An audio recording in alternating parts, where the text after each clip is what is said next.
Okay, for this one, I'm going to lie on the side here, hand cradling my back of my head.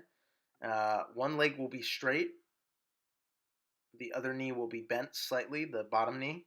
What I'm going to do is hold on here. I'm going to pinch the side of my back here, and I'm going to bring one of my legs up, and it's going to stay up there for a second. I'm going to come backwards, trying to extend the hip as much as possible. And then what I'm going to do is slowly drop my knee diagonally, pointing my foot like this, and holding that for about less than a half a second, and then I'm going to come all the way back to that hip extension.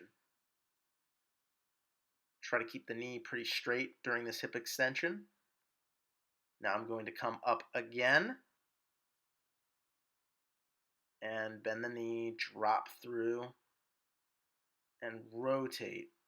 It's really going to loosen up the hip, but if you have a tight back and tight abductors, you're really going to feel this in the low back and the hips throughout this movement.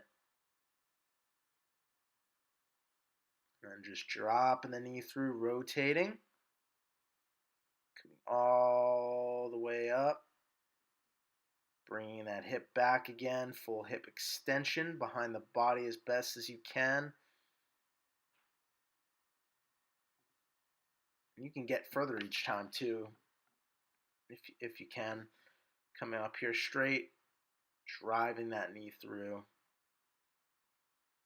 I'm going to do this around 5 to 15 times depending on my level of pain throughout this movement or discomfort, because it could be pretty daunting if you've never done this type of stuff before.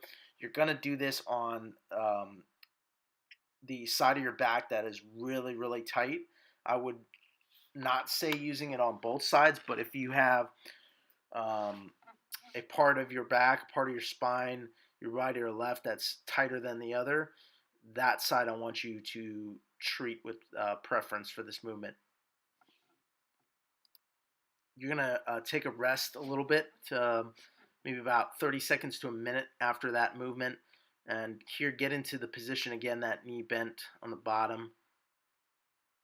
And what you're going to do is place your hand in the same place and then just lift that hip up vertically, just like this. And I want you to hold that there for anywhere from 15 seconds to a minute based on your ability level at this point, or tolerance for discomfort, because it could be pretty tough to do, but this will really stretch out that hip pretty good.